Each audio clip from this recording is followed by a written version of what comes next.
Hello viewers, welcome back to my channel. I hope you all are doing good. Today I am going to show you how to use repository patterns. उससे पहले मैं आपको बताना चाहूँगा जो मैंने इस प्लेलिस्ट के जो लास्ट वीडियो था तो मैंने आपको बताया था कि आप कैसे डेटा को डिफरेंट टीयर आर्किटेक्चर में कैसे डेटा को गेट करके उसको रिप्रेजेंट कर सकते हैं। बट उसमें हमने एक काम किया था कि हमने एक मिडिल टीयर को स्किप कर दिया था। हमने डायरेक्टली दो प्रोजेक्ट के बीच में डेटा को फैच करके उसको रिप्रेजेंट किया। तो मैं इस रिपोजिटरी पैटर्न को स्टार्ट करने से पहले मैं उसको ही कंटिन्यू करूँगा और उसमें बताऊँगा कि मैंने कैसे तीनों टीयर्स को आपस में कंबाइन करके डेटा को फैच करके आपको व्यू पे करके दिखाया। उस वीडियो में मैंने आपको बताया था कि व्यू आप खुद ऐड करेंगे, अगर नहीं हुआ तो आप देख सकते हैं यहाँ पे। ठीक है, तो ये हमारा आउटपुट है उसी का 3 टीयर आर्किटेक्चर यूज़ करके। ओके, तो मैं इसका आपको कोड दिखा देता हूँ। बेसिकली क्या करा है हमने यहाँ पे। हमारा सबसे पहले तो आपको पता ही होगा कि हमें क्या करना है। हमारा जो ये प्रोजेक्ट है हाँ, जैसा कि आप देख सकते हैं हमारा मेन प्रोजेक्ट है, ये हमारा कॉमन प्रोजेक्ट है और ये हमारा डेटाबेस का प्रोजेक्ट है। तो मैंने लास्ट वीडियो में बताया था कि आपको डेटाबेस में एक मॉडल का फोल्डर को इंपोर्ट क्रिएट करना है। उसके अंदर आपको एक क्लास, एक मल्टीपल क्लासेस जो आप यूज़ करना चाहते हो उसको कर सकते हो। तो लास्ट वीडियो में स्टूडेंट और टीचर करा था, तो ये मेरा दूसरा सिस्टम है। तो मैंने सिंपल सा एक स्टूडेंट का क्रिएट कर लिया था और एक आपको एक web DB context file create करना है। बेसिकली आप कुछ भी नेम दे सकते हो DB कंटेक्स्ट के लिए। ओके, तो अभी हमने स्टूडेंट में क्या किया था, स्टूडेंट में हमने वही पैरामीटर्स यूज़ किए जो मैंने लास्ट वीडियो में यूज़ किए थे प्रॉपर्टीज़ में। तो आप देख सकते हो, आप सेम एज इट इज़ वही यूज़ कर लेना। ओके, इसके बाद हमने क्या करा है, हम DB कंटेक्स्ट में गए। DB कंटेक्स्ट हमारा ये ओपन है यहाँ पे ऑलरेडी।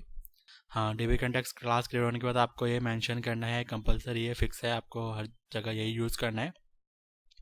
फर्स्ट आपका जो DB कंटेक्स्ट का नेम होगा वो, फिर ऑप्शंस, फिर DB कंटेक्स्ट क्लास का नेम जो आपने अभी क्रिएट किया हुआ है same as it is options, और यहाँ पे बेस ऑप्शंस, और जो ये इनहेरिट करेगा आपका DB कंटेक्स्ट क्लास को इनहेरिट करेगा। इसकी प्रॉपर्टीज हमारे लोकल वाले DB कंटेक्स्ट के अंदर आ जाएगा, देन उसको यूज़ कर सकते हो। इसके बाद आपको जितने टेबल्स आपने मॉडल्स बनाया उसको यहाँ पे DB सेट के साथ कंबाइन कर सकते हो और इसको यूज़ कर सकते हो। यहाँ पे क्वेश्चन मार्क का मतलब है कि ये नलेबल है, अगर डेटा नल आएगा तो भी आपको रिप्रेजेंट कर देगा, एरर नहीं आएगा। अगर आप क्वेश्चन मार्क नहीं लगाते हो तो यहाँ पे डेटा नल आएगा तो कुछ इशूज़ आ सकते हैं, इसलिए हमने यहाँ पे क्वेश्चन मार्क लगा था ताकि अगर डेटा नल आए तो भी हमें वो रिप्रेजेंट कर दे। ओके, इसके बाद हमें कहाँ जाना था, हमें जाना था जेसन में।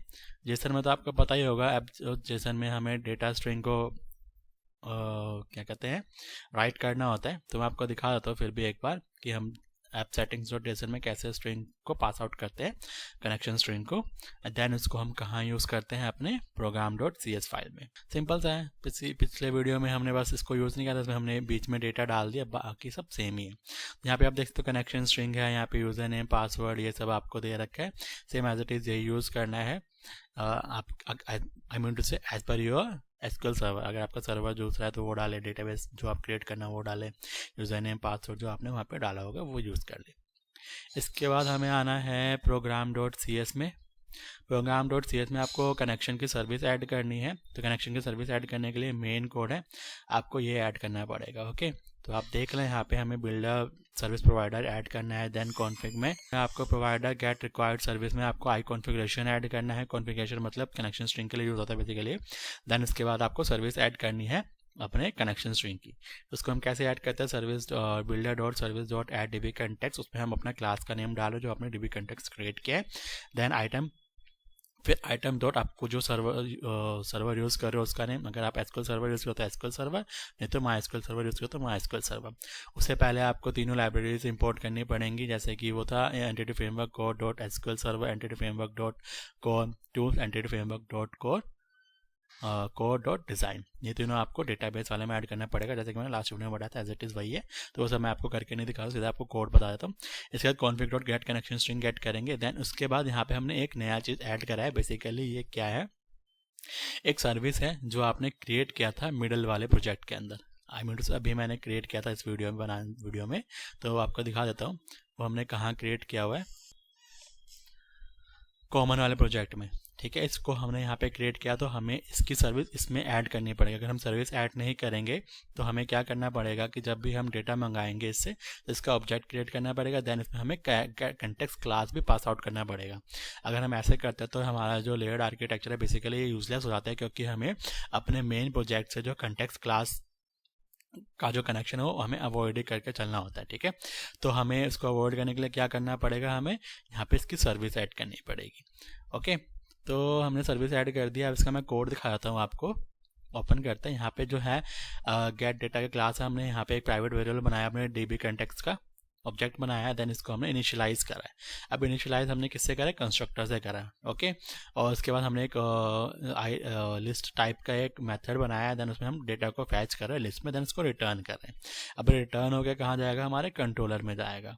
ओके, तो आपको यहाँ तक समझ में आ गया होगा आई होप। अगर मैं जो बता रहा था, वो जो सर्विस ऐड की है हमने अपने program.cs फाइल में, ये वाली, अगर हम इसको ऐड नहीं करते तो हमें क्या करना पड़ता है कि हम जब इसका ऑब्जेक्ट बनाते हैं ना, तो ये हमारा जो कंस्ट्रक्टर है इसका वो पैरामीटराइज हो गया, तो हमें यहाँ पे उसको ये पैरामीटर पास करना पड़ता। अगर हम इसको पास करेंगे अपने मेन पेज से, तो हमारा जो बीच का जो प्रोजेक्ट है वो यूजलेस हो जाता है, बिकॉज आप कनेक्शन स्ट्रिंग तो मेन पेज से पास कर रहे हो। अगर आप मेन पेज से पास करोगे तो फिर तो मतलब ही नहीं है टियर क्रिएट करने का।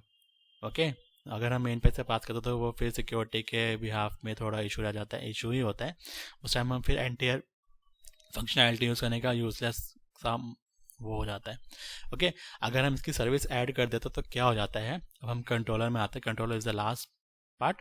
तो यहाँ पे हम क्या करते हैं, अब हम जो हमारा डेटा है ये वाला क्लास, इसको हम यहाँ पे ऐड कर रहे हैं, इसका हम ऑब्जेक्ट क्रिएट कर रहे हैं, देन इसको इनिशियलाइज कर रहे हैं इससे कंस्ट्रक्टर के अंदर। ओके, अगर हम इसका सर्विस ऐड नहीं करते ना, तो यहाँ पे हमें क्या करना पड़ता कि हमें DB कंटेक्स्ट का ही ऑब्जेक्ट बनाना पड़ता, सॉरी इसी का ही ऑब्जेक्ट बनाते, देन इसमें हमें क्या पास करना पड़ता, कंटेक्स्ट क्लास का ऑब्जेक्ट क्रिएट करके। आई मीन से यहाँ पे पहले हम DB कंटेक्स्ट क्लास का ऑब्जेक्ट बनाते, देन इसको इनिशियलाइज करते, देन फिर इसका ऑब्जेक्ट बनाते, देन उसमें ये पैरामीटराइज ऑब्जेक्ट बन जाता। तो इसके अंदर हमें कंटेक्स्ट पास करना पड़ता, जो कि हमारा कनेक्शन स्ट्रिंग जो है वो मेन पे से चला जाता, तो ये थोड़ा अच्छा नहीं रहता सीधे आर्किटेक्चर में, तो हमने इसका सर्विस ऐड कर दिया।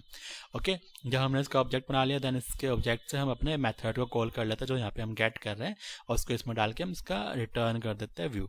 अब व्यू तो आपको पता है, राइट क्लिक करके ऐड करना है, उसके अंदर फिर आपको टेम्पलेट यूज़ करना है इसको लिस्ट टाइप का, एंड देन उसमें आपको मॉडल सेलेक्ट करना है, और बाकी कुछ चेंजेस नहीं करना है। आपको क्लास जो होता है DB कंटेक्ट क्लास भी सेलेक्ट नहीं करना, उसको एम्प्टी छोड़ देना, इनको कनेक्ट कर लेना। इस तरह आप अपने व्यू को ऐड कर सकते हो इन टियर आर्किटेक्चर्स में। ओके, अब हम आगे कंटिन्यू करते हैं, जो हमने अभी इस प्रोजेक्ट को इस पार्ट में बनाया है कि हमने यहाँ पे डेटाबेस की कनेक्टिविटी की, यहाँ से एक क्लास बनाया, देन इसको यहाँ पे कॉल करा। ओके, तो अब हम क्या करेंगे, एक रिपोजिटरी पैटर्न क्रिएट करेंगे। अभी हम यहाँ पे जो मेन प्रोजेक्ट था फर्स्ट टाइम जो हमने क्रिएट किया था इस प्लेलिस्ट में, तो इस इंफ्रास्ट्रक्चर जो है बेसिकली रिपोजिटरी को होल्ड करेगा। ओके, तो अब हमें क्या करना है कि गेट डेटाबेस कनेक्टिविटी का जो है वो सिर्फ डेटाबेस को होल्ड कर दो, रिपोजिटरी वाला पार्ट जो है ना उसको हम कॉमन में शिफ्ट कर देंगे, ताकि हमारा जो लेयर्ड आर्किटेक्चर थोड़ा इजी टू अंडरस्टैंड हो जाए। ठीक है, तो इसको हम यहाँ से डिलीट कर देंगे, देन इसको ऐड कर देंगे। तो अभी हम बताएंगे आगे। इसके बाद हमें क्या करना पड़ेगा, अब यहाँ पे जो हमने क्लास क्रिएट किया था, इसके लिए हमें एक इंटरफेस क्रिएट करना पड़ेगा। रिपोजिटरी में बेसिकली इंटरफेस के थ्रू ही हम गेट करते हैं डेटा को। आई मीन टू से जो ऑब्जेक्ट बनता है हमारा यहाँ पे जो हमने क्रिएट किया ना, ये हमारा डायरेक्ट क्लास है, लेकिन रिपोजिटरी में हमें यहाँ पे इंटरफेस को यूज़ करना होता है। इंटरफेस को यूज़ करने का बेनिफिट ये होता है कि आपका जो मेन कोड होता है वो एक्सपोज नहीं होता आपके मेन पेज पे, कंट्रोलर पे, तो इससे हमारा जो सिक्योरिटी लेवल होता है वो थोड़ा एडवांस हो जाता है। ठीक है, आई होप अब तक आपको समझ में आ गया होगा अब तक हमने क्या किया है और आगे क्या करने वाले हैं।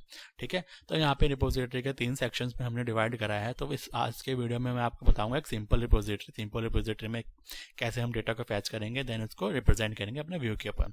इसका जो नेक्स्ट वीडियो होगा वो उससे एडवांस रिपोजिटरी होगा। ओके, एंड जो लास्ट वीडियो होगा रिपोजिटरी के ऊपर, लास्ट नहीं होगा, सेकंड लास्ट होगा, उसमें मैं आपको बताऊंगा कि कैसे आप यूनिट ऑफ वर्क यूज़ कर सकते हो। यूनिट ऑफ वर्क यूज़ करने का एक बेनिफिट ये होता है कि आप मल्टीपल क्लासेस को कंबाइन करके उसका एक ऑब्जेक्ट बना के डेटा को फैच कर सकते हैं। जैसे हम आगे बढ़ेंगे आपको समझ में आ जाएगा यूनिट ऑफ वर्क की ज़रूरत क्यों पड़ी हमें और क्यों हमने इसका यूज़ किया। ओके, एंड देन उसके बाद आपको CRUD ऑपरेशन दिखाऊंगा by the help of repository pattern. Okay, I think आपको सब कुछ क्लियर हो गया होगा अभी तक। और सबसे इंपॉर्टेंट थिंग, अगर आप न्यू हो तो सबसे पहले जाकर फटाफट मेरे वीडियो को सब्सक्राइब iModels चैनल को सब्सक्राइब कर लें, बेल आइकन को प्रेस कर दें, क्योंकि अभी रिपोजिटरीज के 3-4 वीडियोस कंटिन्यूसली आने वाले हैं, तो आपको समझने में ईजी रहेगा, आपके पास वीडियो का नोटिफिकेशन पहुंच जाएगा। और लाइक करें, शेयर करें, आई होप सो। अब आगे हम कंटिन्यू करते हैं। तो आगे हम कंटिन्यू करते हैं। इसमें हमें रिपोजिटरी को अप्लाई करना है, रिपोजिटरी पैटर्न को अप्लाई करना है। जैसे कि मैंने आपको बताया था कि जो इंफ्रास्ट्रक्चर वाला फोल्डर है इसको हमें शिफ्ट करना पड़ेगा अपने कॉमन वाले में। तो ये किस लिए करना पड़ेगा मैंने बता दिया था। बेसिकली हमें डेटाबेस जो है डेटाबेस पे रखने और इंफ्रास्ट्रक्चर की जो कोडिंग है इमोटिस रिपोजिटरी की जो कोडिंग है हम कॉमन में करेंगे। ओके, तो इस वाले फोल्डर को हम ड्रैग एंड ड्रॉप कर सकते हैं। शायद देखते हैं होता है कि नहीं। हाँ, तो कॉपी हो गया बेसिकली। इसको हम क्या करते हैं यहाँ पे डिलीट कर देते हैं। इसका वर्क नहीं है हमें इस प्रोजेक्ट के अंदर, आई मीन जैसे डीबी वाले प्रोजेक्ट के अंदर।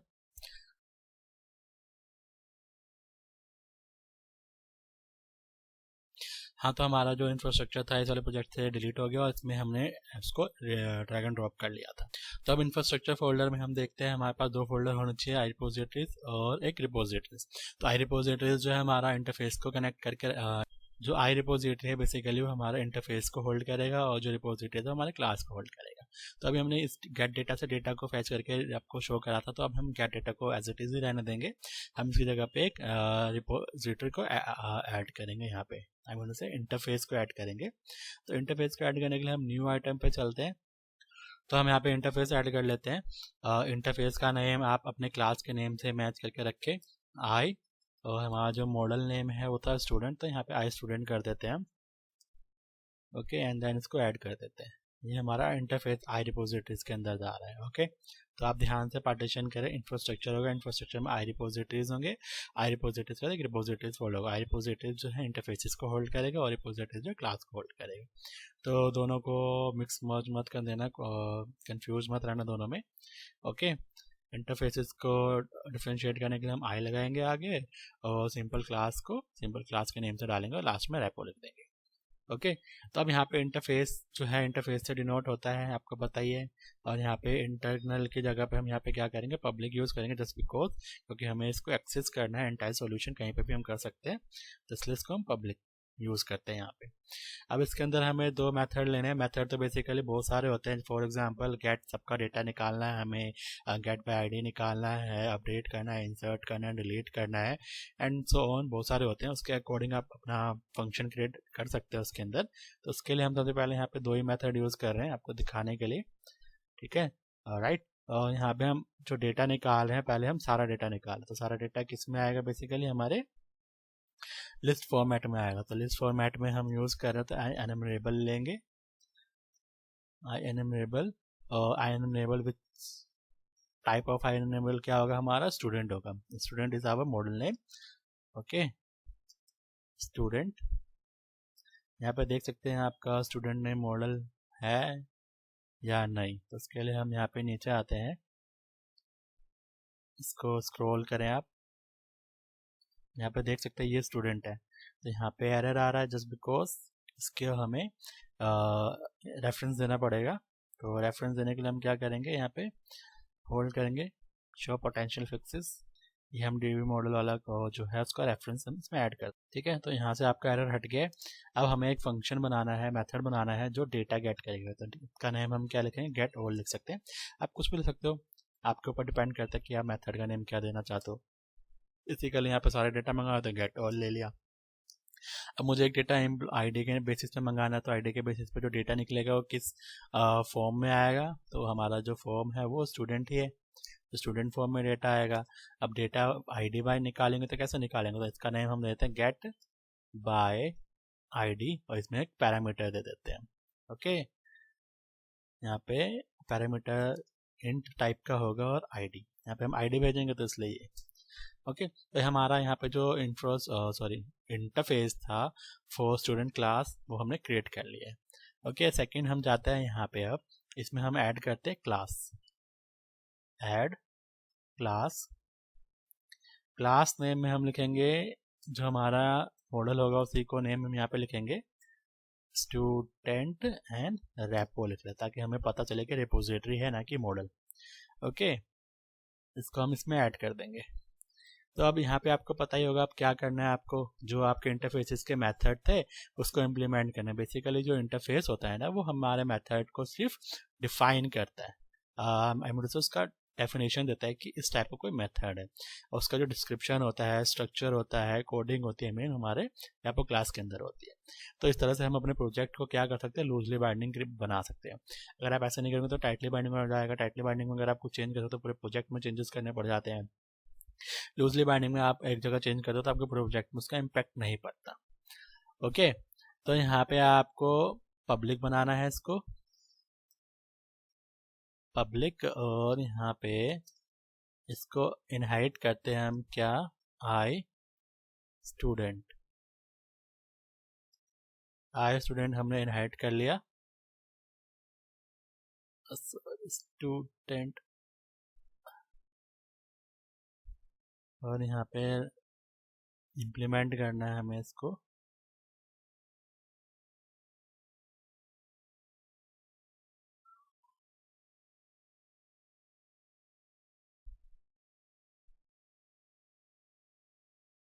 यहाँ पे अभी हमारा एरर हट नहीं रहा, देखते हैं क्या इशू है। आई स्टूडेंट, तो नेम तो हमारा यही है। अच्छा, इसको हमें वो करना पड़ेगा ना, इम्प्लीमेंट करना पड़ेगा इसके मैथड्स को। तो इम्प्लीमेंट इंटरफेस कर लेते हैं यहाँ पे हम।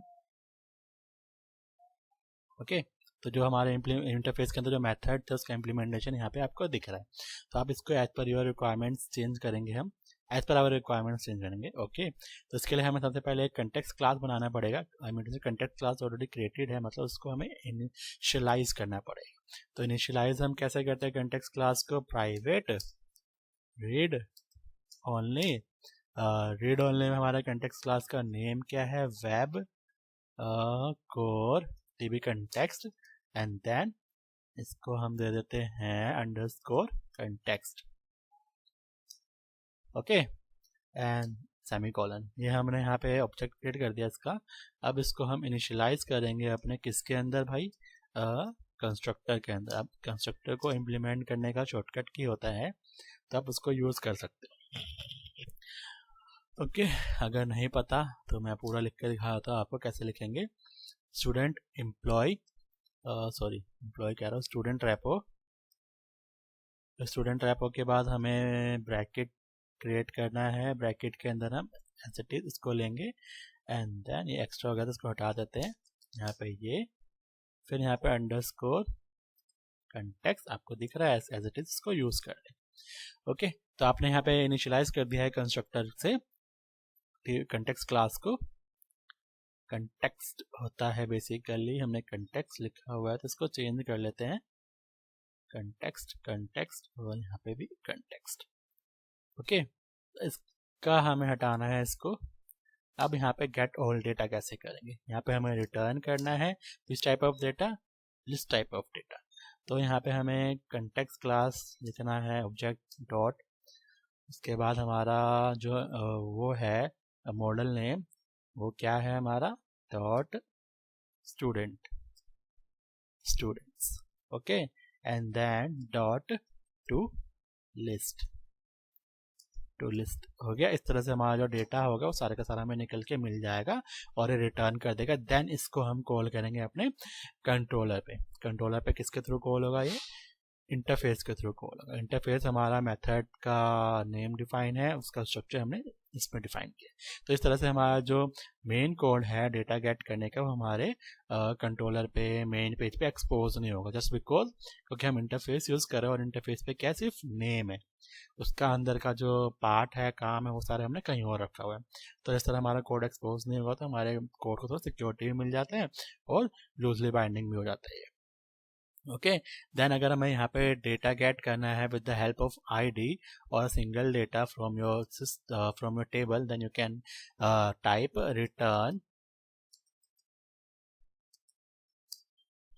Return underscore context dot name of your model students. यहाँ पे स्टूडेंट आपका मॉडल है और स्टूडेंट्स उसका नेम है जो आपने डिवी सेट में दिया है, तो उस मॉडल को जो हम कॉल करते हैं वो स्टूडेंट्स से कॉल हो रहा है यहाँ पे। ओके, एंड देन हमें आईडी के थ्रू डेटा निकालना है। देन यहाँ पे हम क्या लिखेंगे, वेयर। वेयर के अंदर हम बताएंगे कि अगर ये आईडी इक्वल्स टू ये आईडी हुआ, आई मीन जो हमारा मॉडल का आईडी हम कैसे डिफाइन करेंगे, एक्स ऐसा। Okay, and then x dot, अब हमारा मॉडल का आईडी आ जाएगा यहाँ पे, मॉडल का आईडी, जो मॉडल हमारा जो नेम है ना आईडी का वो आ जाएगा। अब जो मॉडल का आईडी है, अगर जो हम आईडी भेज रहे हैं उसको, ये जो हमने पैरामीटर भेजा हुआ है ऊपर, ये वाला आईडी, ये अगर इक्वल रहता है, निकलता है और उससे डेटा आता है, तो उसका हमें फर्स्ट डिफॉल्ट देते हैं। बाई चांस फर्स्ट डिफॉल्ट का मतलब पहला डेटा जो होगा वो हमें दे देगा। ओके, यहाँ पे इक्वल्स नहीं होता, इक्वल नहीं होता, इक्वल इक्वल टू होता है। ओके, तो इस तरह से हमारा आईडी के बेसिस पे भी डेटा निकल जाएगा। ओके, तो यहाँ पे हमारा ये काम हो गया, ये काम हो गया। अब हमें इसकी सर्विस को ऐड करना है अपने कहाँ पे, प्रोग्राम फाइल में। प्रोग्राम फाइल में चलते हैं। यहाँ पे जो सर्विस ऐड करने का टाइप होता है बहुत तीन तरह के होते हैं, स्कोप्ड होते हैं, दो और होते हैं, what is the name of that service, एक होता है ट्रांजिट, एक और होता है, मेरे को याद नहीं है। तो इन तीनों को हम वन बाय वन पढ़ेंगे अपकमिंग वीडियोस में, तीनों में क्या डिफरेंस होता है। तो यहाँ पे एक मैंने ऐड स्कोप से करा था, एक आपको दूसरे से करके दिखा देता हूँ। VUILDER builder dot services dot, यहाँ पे ऐड ट्रांजिएंट कर लेते हैं। एंड इसके बाद हमें यहाँ पे क्या करना है, ऊपर तो हमने क्या करा था ऊपर अभी, यहाँ पे हमने सिर्फ एक क्या बताया था, क्लास बताया था, क्लास की सर्विस ऐड की थी, क्योंकि हमने उस टाइम एक क्लास ही यूज़ किया था लास्ट इस वीडियो में, देन इसकी सर्विस हमने ऐड की थी। लेकिन यहाँ पे हम क्या कर रहे हैं, इंटरफेस और क्लास दोनों यूज़ कर रहे हैं। तो जब भी हम कोई सर्विस ऐड करेंगे इंटरफेस विद क्लास, तो सबसे पहले हम उसका नाम बताएंगे इंटरफेस वाले का, I student. Okay, I student बताए, देन हम बताएंगे इसका क्लास जहाँ पे हमने इसको डिफाइन करा हुआ है। Okay, student repo. इसके बाद हमारा ये जो इंटरफेस का जो काम था ऐड करने का वो हो गया। तो इस तरह से आप अपने सर्विसेज में इसको ऐड कर सकते हैं। अब यहाँ पे क्या है कि अगर मुझे कुछ चेंजेस करने हैं, ठीक है ना, अगर मुझे कुछ चेंजेस करने हैं डेटा में, तो यहाँ पे जो डेटा है पूरे कोडिंग में चेंज नहीं होगा, इमीडिएट से कंट्रोलर पे चेंज नहीं होगा, जो इंटरमीडिएट क्लास होगा उसमें चेंज नहीं होगा। हमें कहाँ चेंज करना पड़ेगा, सिर्फ इसके अंदर चेंज करना पड़ेगा। तो आप जो दूसरा क्लास क्रिएट करोगे उसका नेम भी सेम रख लो, उसको यहाँ पे लिख दोगे तो भी उससे डेटा फैच करके आपको दे देगा। ओके, तो इस तरह हम इसको लूजली कपल्ड बाइंड करते हैं। इसके बाद हमें कहाँ जाना है, कंट्रोलर पे जाना है। कंट्रोलर पे आपको क्या करना है, इसका कोड लिखना है डेटा फैच करने का। ओके, तो अब हम क्या करेंगे, यहाँ पे तो हमने क्लास करा था लास्ट, इससे पहले जो मैंने बताया था आपको थ्री टेयर में यूज करके, यहाँ पे हमने डायरेक्टली क्लास को यूज करा। तो क्लास में हमारा कोड था जो कि हमारे मेन पेज पे एक्सपोज हो गया। तो अब हम रिपोजिटरी पैटर्न में क्या करते हैं, इस मेन कोड को जो हमारा डेटा फैच करता है उसको एक्सपोज होने से बचाते हैं। एक्सपोज होने से कैसे बचाएंगे हम, इंटरफेस को यूज करके। तो ओके, तो इंटरफेस जो है हमारा रिपोजिटरी पैटर्न में आता है। तो अब यहाँ पे क्या करेंगे हम, प्राइवेट रीड ओनली। अब यहाँ पे जो गेट डेटा क्लास था वो तो हमारा सिंपल वाला क्लास था, लेकिन अब हम रिपोजिटरी पैटर्न यूज कर रहे हैं। तो रिपोजिटरी पैटर्न के लिए हमने इंटरफेस क्या बनाया है, I student, I student. And then इसका आप नेम कुछ भी दे सकते हो, मैं यहाँ पे दे देता हूँ रेपोजिटरी, ताकि हमें पता हो, रेपोजिटरी। ओके, तो ये हो गया। अब इसको हमें इनिशियलाइज करना है। इनिशियलाइज करने के लिए हमें यहाँ पे लिखना पड़ेगा, शॉर्टकट्स बटन होते हैं वो आपको याद करने हैं, सर्च करने हैं कैसे करते हैं, मैं कर सकता हूँ लेकिन आपको फिर समझ नहीं आएगा कैसे आ गया ये, इसलिए मैं यहाँ पे आपको टाइप करके दिखा देता हूँ, रिपोजिटरी। ओके, रिपोजिटरी आ गया। इसके बाद हम इसको इनिशियलाइज करते हैं अंडरस्कोर रिपोजिटरी को विद रिपोजिटरी। ओके, तो ये हमारा हो गया। अब इसको हम सेमीकोलन कर देते हैं, राइट। अब हम यहाँ पे चलते हैं, अब दो मेथड बनाते हैं। एक मेथड होगा हमारा, दोनों में सेम ही है क्योंकि डेटा जो है हमारा ना डेटा बेस में सिर्फ एक सिंगल ही है। तो मैं एक बार आपको आईडी से कॉल करके दिखाता हूँ, एक बार बिना आईडी के कॉल करके दिखा देता हूँ। ओके, तो यहाँ पे हम क्या करेंगे, public I action result repo data. Okay, repo data call कर रहे हैं यहाँ पे हम। अब इसके बाद हम यहाँ पे क्या करेंगे, वेर में हम लिखते हैं स्टूडेंट में हम डेटा मंगा रहे हैं फ्रॉम वेयर, एक मिनट, स्टूडेंट में हम डेटा मंगा रहे हैं फ्रॉम वेयर, यहाँ पे अंडरस्कोर रेपोजिटरी से। रेपोजिटरी में हमारा एक मेथड होगा गेट ऑल। ठीक है, आप यहाँ पे देख सकते हैं 2 मेथड बनाए थे, हमें दोनों मेथड आ गया रेपोजिटरी वाला। यहाँ पे गेट ऑल करते हैं। अब गेट ऑल में तो हमें कुछ करना ही नहीं है, क्योंकि हमने वहाँ पे लिस्ट में डेटा मांगा, तो हमें डेटा किस में मिलेगा, लिस्ट में मिलेगा। एंड देन इसको रिटर्न करते हैं हम कहाँ पे, रिटर्न करेंगे हम व्यू में। अब व्यू में रिटर्न करेंगे तो यहाँ पे हम लिखेंगे std। हमें मॉडल का डेटा पास करना पड़ेगा ना, तभी तो वो हमारे व्यू पर शो होगा। ओके, ये हमारा गेट ऑल डेटा आ गया। अब यहाँ पे सिंपल एक पब्लिक, सॉरी क्या आ गया ये, पब्लिक आई एक्शन रिजल्ट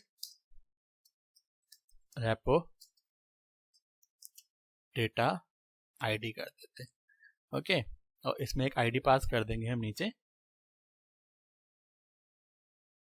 यहाँ पे हम कुछ नहीं लिखते, अंदर तो जब हम व्यू से भेजेंगे डेटा तब हमें यहाँ पे आईडी पास करना है। यहाँ पे हम लिख देते हैं where student equals to underscore repo dot get by id। तो आई थिंक जो डेटा का आईडी था ना वो शायद 2 था, 2 डाल देते हैं। आईडी होगा तो हमें डेटा मिल जाएगा, नहीं होगा तो एम्प्टी रहेगा। ओके, तो रिटर्न व्यू।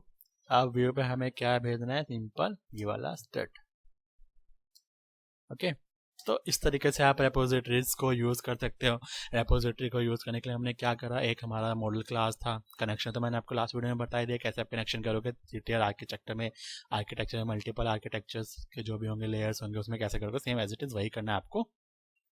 ओके, देन आपका एक मॉडल क्लास होगा। मॉडल क्लास का आपको इंटरफेस बनाना है। इंटरफेस में आपको उसका एक 2-3 मेथड जो भी होते हैं आपको क्रिएट करना है। देन उसको एक क्लास बना के उसको वहाँ पे इम्प्लीमेंट करना है, डिफाइन करना है, उसका कोडिंग करना है। ठीक है, एंड देन उस इंटरफेस को आप कॉल करोगे from where on your controller. Then इसको आप यूज़ कर सकते हो। यहाँ पे आपका इसके थ्रू आपका जो मेन कोड है वो एक्सपोज नहीं हुआ। अब हम यहाँ पे राइट क्लिक करेंगे, ऐड करेंगे view for this get all data method और इंटरफेस यहाँ पे आते हैं एंड देन इसको ऐड करेंगे। ऐड करने के बाद हमें सेलेक्ट करना पड़ेगा हमारा जो डेटा आ रहा है वो लिस्ट में आ रहा है, किस में आ रहा है। ओके, ये आया। यहाँ पे हमें टेम्पलेट सेलेक्ट करना है। Template is list, model class is our, where is our model class, model class here student. DB context select करने की जरूरत, सेलेक्ट करने की जरूरत नहीं है, जस्ट बिकॉज हम व्यू क्रिएट कर रहे हैं इसमें इसकी जरूरत नहीं पड़ती। ओके, तो यहाँ पे अगर लीव एम्प्टी रेजर पे, ओके इसको ऐड कर लेते हैं हम। तो आपका ये वाला व्यू ऐड हो गया है। आप दूसरा व्यू ऐड करते हैं फटाफट। सबसे पहले मैं आपको एक चीज़ बता दूं, अगर आपको व्यू ऐड करने में कोई इशू आ रहा है तो अपने प्रोजेक्ट को एक बार क्लियर कर ले एंड देन उसको दोबारा से बिल्ड कर ले, जस्ट बिकॉज क्योंकि आपने सर्विसेज ऐड किया है तो वो इशू आप फेस कर सकते हैं कि आपको व्यू ऐड होने में कुछ इशू आए। ओके, एक व्यू हम इसके लिए ऐड करते हैं, दोनों व्यू सेम ही होंगे ऑलमोस्ट, क्योंकि आपका जो डेटा है वो एक ही जगह से आ रहा है, लिस्ट में आ रहा है। ओके, और यहाँ पे जो मॉडल होगा हमारा, the name of your model is student, you can select it and add it. हाँ, तो ये वाला भी हमारा ऐड हो गया। अब इसको हम रन कर लेते हैं। उससे पहले यहाँ पर डिबगर लगा लेता ताकि आपको डिफ्रेंशिएट करने में इजी हो कि आपका जो है कौन सा वाला मेथड कॉल हुआ है। ओके, तो यहाँ पे कंट्रोलर दिख नहीं रहा तो इसको हम क्लोज करते हैं। एक को हमारा controller, where is our controller, program को भी क्लोज करते हैं। हमारा कंट्रोलर आ गया है। तो यहाँ पे हम एक डिबगर लगा लेते हैं and then you can add one debugger here. Okay, अब इसको रन करते हैं हम। एक आपका रेपो डेटा है, एक repo data bye ID, repo data ID. Chrome open हो गया है। अब आपको जो है इंडेक्स पेज दिखा यहाँ पे। अब हमें क्या करना है, कॉल अपने मेथड को कॉल करना है। मेथड को कॉल करने के लिए हमने स्ट्रक्चर बना रखा है अपने प्रोजेक्ट का, तो स्ट्रक्चर के बेसिस पे कॉल करना पड़ेगा। तो पहले name of your area, then controller, then your method name. What is the method name is, method name is data repo data, I think confirm कर लेते हैं यहाँ पे आके। First one is repo data. Okay, यहाँ पे मिलता है रेपो डेटा, एंटर इट। यहाँ पे आप देख सकते हैं हमारा जो डिबगर है वो हमारे मेथड पे आ गया है। इसको कंटिन्यू करते हैं, देखते हैं हमारा जो डेटा है वो व्यू पे आया कि नहीं। हमारा ये वाला मेथड कॉल हुआ है विदाउट आईडी वाला, आई मीन टू से गेट ऑल डेटा। हाँ, तो आप यहाँ पे देख सकते हैं आपका जो डेटा है वो गेट हो गया, सारा का सारा डेटा, आई मीन टू से एक ही डेटा था तो गेट हो गया। यहाँ पे जो आईडी है वो 2 है। अब इस आईडी के बेसिस पे हम डेटा गेट करेंगे। ओके, तो यहाँ पे हम आईडी लिखते हैं और अपने मेथड को कॉल करते हैं। ओके, तो यहाँ पे आप देख सकते हैं ये वाला मेथड भी कॉल हो गया है। इसको F10 दबाते हैं, अंदर वाले में चला गया, 1 मिनट से यहाँ से रिटर्न आता है और जो हमने आईडी भेजी थी उसके बेसिस पे डेटा निकाल के ला रहा है। तो यहाँ पे हम देखते हैं स्टूडेंट में डेटा आया है कि नहीं। तो आप देख सकते हैं जो हमारा आईडी के बेसिस पे डेटा था वो रिटर्न हो गया। अब इसको कंटिन्यू करेंगे तो व्यू पे डेटा चला जाएगा, जैसे आपका जो प्रीवियस व्यू था वैसे दिखेगा, आपको कुछ चेंजेस नहीं आएंगे। ओके, तो आई होप आपको समझ में आ गया होगा कि कैसे आप सिंपल रिपोजिटरीज को आप अपने प्रोजेक्ट में यूज़ कर सकते हो। ओके, अगर आपको कुछ भी इशू है which is related to this video and concept तो आप मुझे कमेंट कर दें, मैं आपको क्लियर कर दूंगा अंडरस्टैंडिंग। जो अपकमिंग वीडियो होगा हमारा बेसिकली इसका एडवांस पार्ट होगा रिपोजिटरी पैटर्न का, उसमें हम जेनेरिक रिपोजिटरीज यूज़ करेंगे। तो जेनेरिक रिपोजिटरीज क्या होता है वो हम अब आने वाले नेक्स्ट वीडियो में देखेंगे, जो कि इसका एडवांस वर्जन है। तो हमारा सिंपल रिपोजिटरी था, हम कैसे यूज़ कर सकते हैं, कैसे इस कंसेप्ट को हम अप्लाई कर सकते हैं, सिर्फ समझाने के लिए था रिपोजिटरी पैटर्न को। Okay, I hope you like it and enjoy it. If you are new here then go and subscribe my channel और अपकमिंग वीडियोस के नोटिफिकेशन के लिए मेरे बेल आइकन को भी प्रेस करते, क्योंकि जो रिपोजिटरी पैटर्न है उसके 2-3 पार्ट अभी आने बाकी हैं। तो अगर आपको रिपोजिटरी में कमांड चाहिए अच्छे से तो आप उसको बेल आइकन को प्रेस करें ताकि उसका नोटिफिकेशन आपको जल्दी से जल्दी पहुंच सके। अगर आपको ये वीडियो पसंद आया तो please like this video. Thanks for watching.